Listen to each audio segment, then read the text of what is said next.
América Latina guarda caminos donde la ciencia no se atreve a entrar, donde la selva respira, donde la montaña observa, donde el desierto escucha, y quienes caminaron solos por estas tierras cuentan historias que no deberían existir, pero existen y siguen pasando. Si aún crees que todo tiene explicación, espera un momento. Si este tipo de contenido te acompaña, solo deja un like para que sigamos explorando juntos. El Yassi Yateré, el niño que llama con la voz de un hermano.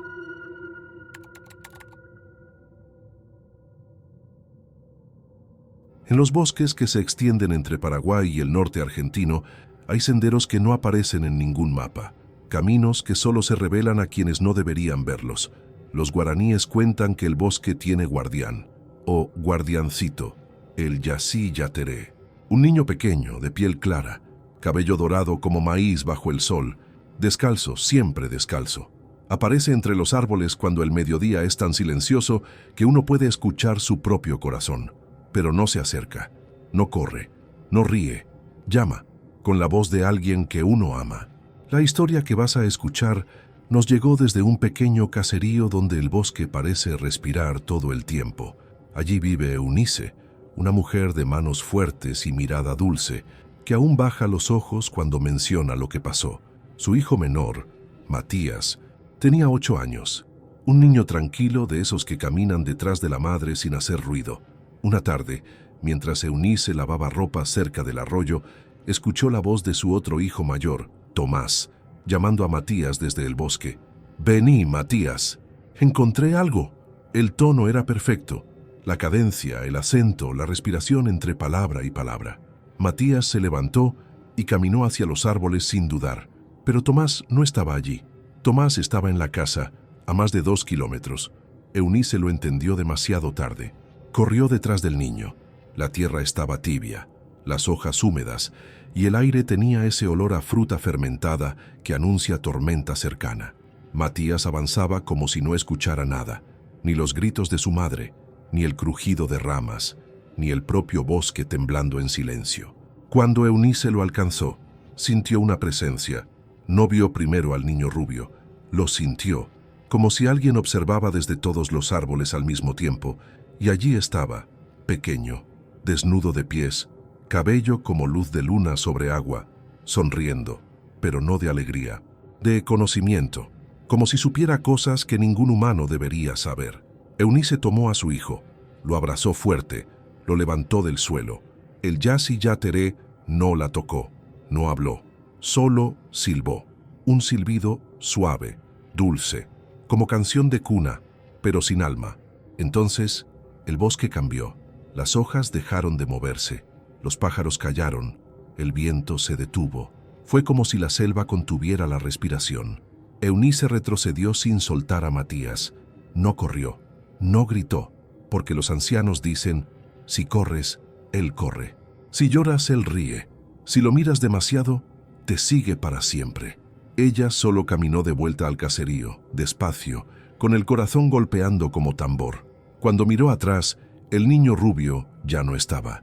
Pero el silbido se escuchó hasta llegar a la casa. Desde esa tarde, Matías no volvió a ser el mismo. No duerme cerca de ventanas. No juega lejos del patio. No responde cuando lo llaman desde el bosque. Y Eunice, cuando el viento pasa, baja la mirada y susurra, «Mire pues, hay cosas que uno no debe contestar, aunque suenen como la voz de la familia. Si el Yassi Yateré teje engaño con inocencia, la próxima criatura no engaña, devora. En las costas del Pacífico, entre manglares y agua oscura, hay una mujer que toma la forma de quien amas y te arrastra hacia donde la luz no puede bajar». La tunda, la mujer que cambia de forma.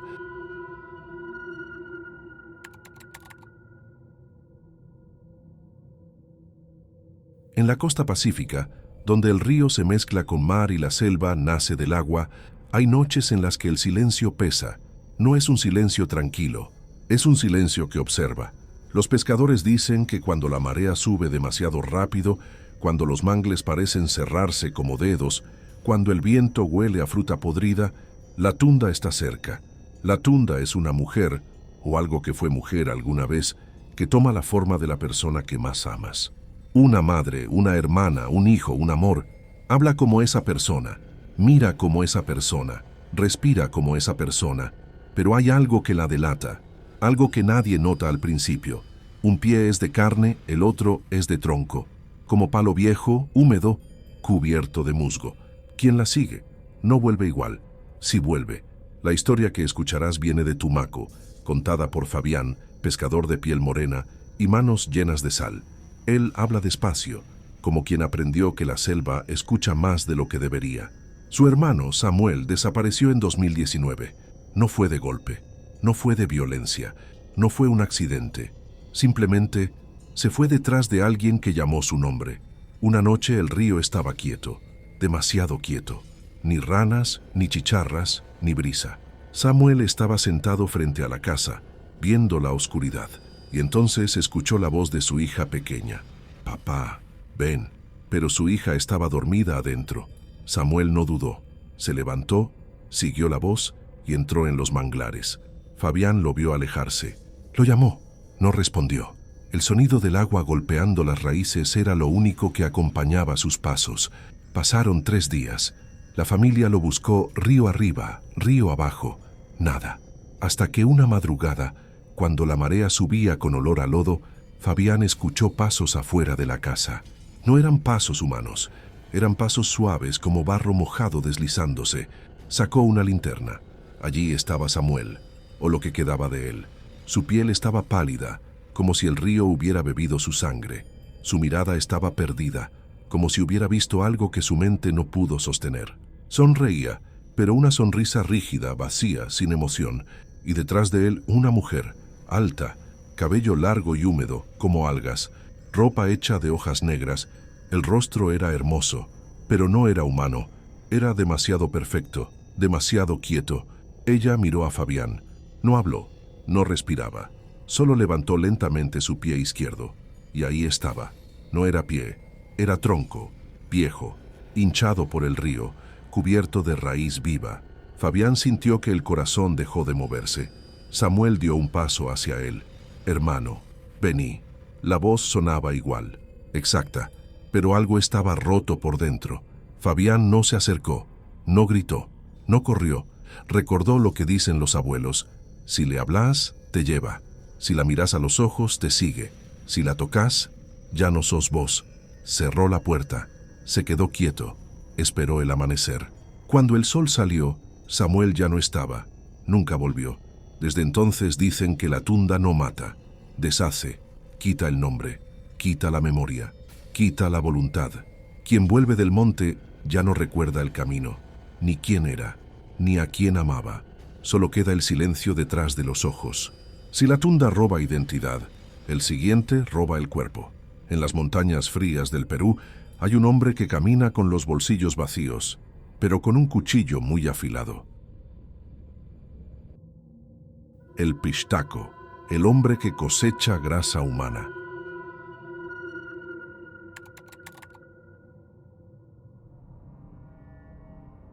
En los pueblos fríos de la sierra, donde la noche cae rápido y las montañas parecen levantar sombras que respiran, hay una advertencia que los ancianos repiten desde hace siglos: no camines solo cuando el viento baja de los cerros.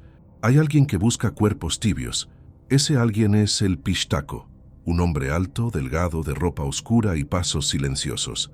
Dicen que tiene ojos pálidos como agua fría, manos largas y un cuchillo que brilla incluso sin luz. Pero lo que lo hace temido no es su figura, es su intención.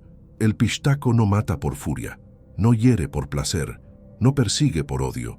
Él cosecha, busca grasa humana. La grasa es calor, la grasa es vida, y él la toma, para venderla, para ritos, para curar, para conservar cadáveres, para alimentar máquinas, según rumores más modernos. Pero nadie lo sabe con certeza. Lo único seguro es que cuando él aparece, la tierra misma parece enfriarse. Esta historia nos la contó don Luciano, un pastor de llamas de Huancavelica. Tiene el rostro tostado por el sol y los ojos de alguien que ha visto algo que preferiría no recordar. Su hijo Emilio tenía 14 años. Ayudaba a cuidar el ganado subiendo y bajando los cerros con la naturalidad de quien nació respirando altura, hasta que un día no volvió. Luciano lo buscó durante horas, gritando su nombre, escuchando su eco rebotar entre rocas y quebradas. La sierra respondía, pero no devolvía al niño. Al caer la tarde escuchó pasos detrás de él. No eran pasos apresurados, no eran pasos humanos cansados, eran pasos tranquilos, seguros, como los de alguien que sabe exactamente dónde está parado. Luciano se volteó. Un hombre estaba allí, alto, silencioso, rostro blanco como hueso lavado en río. ¿Está buscando a alguien?, le preguntó sin mover casi los labios. Su voz era suave, demasiado suave, como el viento cuando pasa por entre las piedras redondas de una apacheta. Luciano sintió que el cuerpo se le helaba, no por el frío, por reconocimiento. Había escuchado historias que uno cuenta bajito, mirando al suelo. «Mi hijo», respondió él. El hombre sonrió, una sonrisa pequeña, sin alegría. «Ven, te lo muestro». Comenzó a caminar hacia una quebrada estrecha. Luciano iba a seguirlo. Su corazón ya no era suyo. El dolor lo empujaba más que la razón, pero entonces lo vio. El hombre no proyectaba sombra. El sol se ocultaba detrás de los cerros, pero aún no había desaparecido. Todo en la sierra tenía sombra. Las rocas, las llamas, la propia tierra. Pero él no. Luciano se detuvo. El hombre también. Giró la cabeza lentamente, como si sus huesos no estuvieran bien unidos. Sus ojos no tenían pupilas, solo una especie de brillo húmedo. «Ven, solo un momento». Luciano retrocedió un paso. El hombre lo observó y sonrió otra vez, pero esta vez Luciano vio el cuchillo. No era grande, no era amenazante, era limpio, brillante, como si nunca hubiese tocado sangre o como si acabara de ser lavado. El hombre dio un paso. Luciano corrió. Corrió sin mirar atrás. Corrió hasta que los pulmones ardieron. Corrió hasta que el cielo se volvió negro. Nunca encontraron a Emilio. Solo hallaron su poncho, doblado con cuidado sobre una roca, como si alguien hubiera querido dejar señal o despedida. Desde ese día, Luciano repite: «El pistaco no necesita matarte, solo necesita que confíes». Por eso en la sierra, cuando alguien desaparece sin grito, sin ruido, sin lucha, no se pregunta qué pasó, se pregunta quién lo llamó por su nombre. Si el pistaco te sigue desde atrás, el próximo ser camina a tu lado. En las noches de Misiones y el Chaco hay un hombre delgado, elegante, de sombrero negro, que aparece justo cuando la medianoche respira. El Caray Pijare, el señor de la medianoche.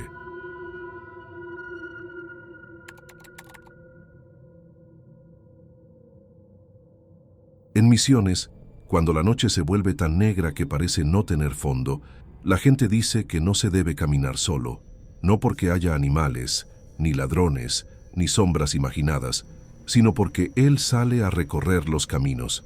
El Caray Pijar, un hombre alto, delgado, vestido siempre con traje oscuro y un sombrero que cubre su rostro. No hace ruido, no deja huellas, no habla. Solo aparece cuando el reloj marca exactamente medianoche, no antes, no después. Esta historia nos la contó Rodolfo, un camionero que lleva años viajando por la ruta que atraviesa Monte y Yerbales. Tiene ojos cansados, de esos que vieron más carretera que amaneceres. Una noche regresaba de Iguazú. El camino estaba vacío. La neblina bajaba como un río lento sobre el asfalto. La radio había dejado de funcionar hacía horas. A la altura de Puerto Libertad, vio a un hombre parado a la orilla de la ruta, solo, quieto, como si estuviera esperando específicamente a él. Rodolfo no se detuvo, pero cuando el camión pasó a su lado, el hombre giró la cabeza, despacio, demasiado despacio, revelando un rostro pálido, sin expresión, como si no estuviera vivo, pero tampoco muerto. Rodolfo siguió manejando. 5 minutos después, el motor comenzó a fallar. Tuvo que frenar. La noche era absoluta. El monte parecía más cerca de lo normal, como si hubiera avanzado. Rodolfo bajó del camión, y allí estaba, el mismo hombre, de pie en medio de la ruta, a unos metros, sin haber caminado, sin haber sido escuchado. Solo estaba. El aire se volvió más frío. La respiración de Rodolfo salía en humo, aunque no hacía tanto frío. El hombre levantó la cabeza lentamente, y Rodolfo entendió lo que nunca había querido creer. No tenía ojos, solo dos sombras profundas, como huecos demasiado antiguos. Entonces habló, no con voz humana, con algo que sonaba detrás del oído, como si la noche misma hablara. No camines solo. Rodolfo dio un paso atrás. El hombre levantó su mano muy despacio, como indicando silencio, y desapareció. No se fue, no se esfumó, simplemente dejó de estar, como si nunca hubiera sido real. Al día siguiente, Rodolfo contó lo ocurrido en una estación de camiones. Nadie se rió, nadie lo cuestionó. Solo un viejo mateador murmuró: ese no avisa la muerte, te avisa que todavía tienes tiempo, porque el Caray Píjar no castiga, advierte a los que creen que nada malo les puede pasar, a los que caminan sin pedir permiso, a los que piensan que la noche es solo ausencia de luz. Si el Caray Píjar aparece para advertir, el próximo ser no advierte, entra, se instala y se queda, porque en la Patagonia hay una presencia que se mete en la casa, en la cabeza y en el corazón. El Gualicho, la maldición que se pone en la gente.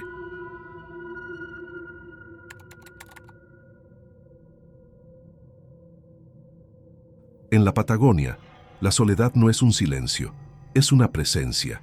El viento sopla como si llevara voces dentro. Los campos interminables parecen moverse cuando uno mira demasiado tiempo. Y hay una palabra que la gente no dice a la ligera: Gualicho. No es un espíritu, no es un demonio, no tiene forma, ni cara, ni sombra.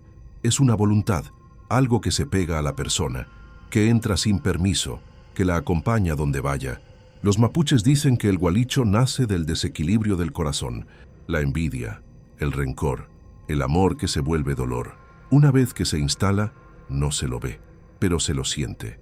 Se siente cuando la casa se vuelve fría, cuando el sueño pesa, cuando el pensamiento se llena de ruido.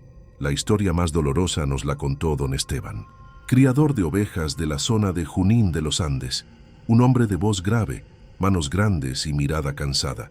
Su esposa, Rosa, era alegre. Cantaba mientras amasaba pan, cuidaba los animales, mantenía la casa viva, hasta que una vecina, enfadada por un límite de terreno, le dijo algo al pasar: que te acompañe lo que andas sembrando. Nadie pensó mucho en esas palabras, pero esa noche la casa se volvió distinta. Los perros no ladraron, no hubo viento.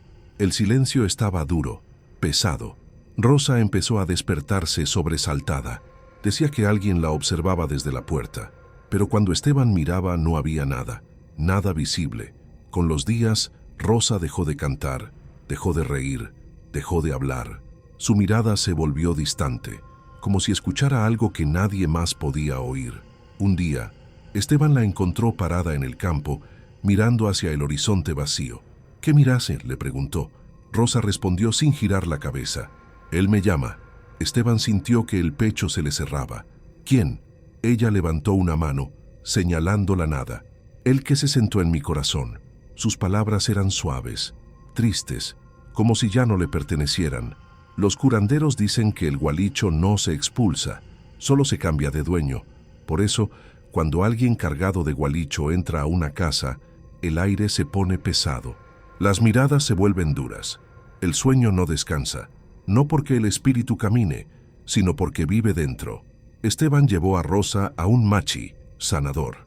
El hombre la observó largo rato, en silencio. Luego dijo: ella no está perdida, solo está acompañada. Le preparó humo de hierbas, rezos antiguos, no para enfrentar al Gualicho, sino para convencerlo de irse. Pero el Gualicho no se va porque sí, se va cuando encuentra otro corazón donde entrar. Rosa mejoró lentamente. Volvió a cantar, poco. Volvió a mirar a sus hijos con ojos de quien está presente. Pero Esteban comenzó a callar más, a quedarse despierto hasta tarde, a caminar solo en el campo, sin razón. Una noche, Rosa lo escuchó decir muy bajito: ya sé que estás ahí. Si el Gualicho entra, la próxima criatura te llama desde el agua. En el río Magdalena hay un hombre que no envejece, no duerme y no olvida. Un viejo que peina su cabello con un peine de oro y espera. El Moján el viejo del río que no envejece.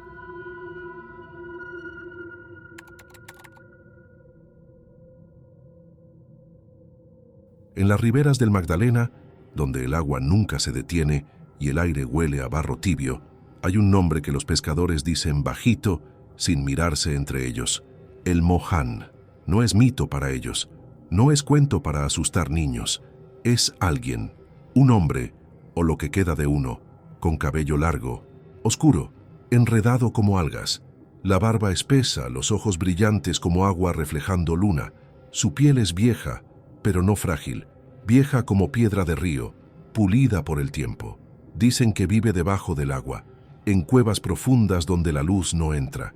Se sienta en rocas lisas, fuma tabaco que nunca se apaga y se peina con un peine de oro. Ese peine nunca se pierde. Él lo deja donde quiere que lo encuentren, y quien lo encuentra queda marcado. La historia que nos contaron en Honda fue la de Lucrecia, una mujer que vivió toda su vida cerca del río. Su hija Maribel tenía 16 años, cabello largo, negro, espeso como la corriente profunda. Los pescadores la saludaban con respeto. Decían que el río la miraba con demasiada atención. Una tarde calurosa, Maribel fue a lavar ropa a la orilla. El agua corría tranquila, espesa, verde. Las hojas de yarumo caían despacio como si alguien las acomodara. Lucrecia recuerda haber escuchado un silbido, no un silbido humano, un silbido húmedo, como agua pasando por dientes. Maribel no regresó. Los hombres del pueblo buscaron 3 días en canoas, con redes, con linternas, con rezos. Nada, hasta que, al amanecer del 4.º día, la vieron sentada sobre una piedra en medio del río. Su cabello estaba seco, su ropa también, y estaba peinándose, con un peine dorado. Brillaba como si llevara luz propia. Los pescadores se acercaron con cuidado. «Maribel», susurró uno. Ella giró la cabeza. Su rostro estaba tranquilo, demasiado tranquilo, como si hubiera olvidado todo lo que era humano. Y a su lado, apenas visible bajo la superficie, se movía algo grande. Un hombre sin parpadear, sin respirar, con los ojos abiertos dentro del agua, observándolos. El Moán. Maribel sonrió, pero no era una sonrisa alegre, era una sonrisa que no tenía destino. El agua subió sin viento, cubrió la piedra, cubrió a Maribel. La devoró con suavidad como quien guarda algo que le pertenece. Los pescadores no pudieron moverse, no por miedo, por respeto. Desde ese día, dicen que cuando el Moján quiere llevarse a alguien, no lo arrastra, no lo ahoga, no lucha, solo llama, con un silbido suave, con un susurro en la corriente, con un reflejo de luna en el agua, y quien lo escucha siente que el río lo reconoce, como si siempre hubiera sido suyo. Lucrecia, cuando pasa por la orilla, deja flores, no para pedirle que devuelva a su hija. Ella sabe que no volverá. Lo hace para que el río no olvide que ella aún la recuerda. La América Latina no es solo tierra, ríos y montañas, es memoria antigua, viva, que respira en silencio. Algunos dicen que estas historias son fantasía, pero quienes las contaron tenían la voz temblando. Y cuando la voz tiembla, no es por invento, es porque lo vieron. ¿Cuál de estas 6 historias te dejó pensando incluso después de terminar? Léeme en los comentarios. Queremos saber cuál te siguió, incluso en silencio. Si quieres que sigamos buscando más testimonios reales, solo deja un like.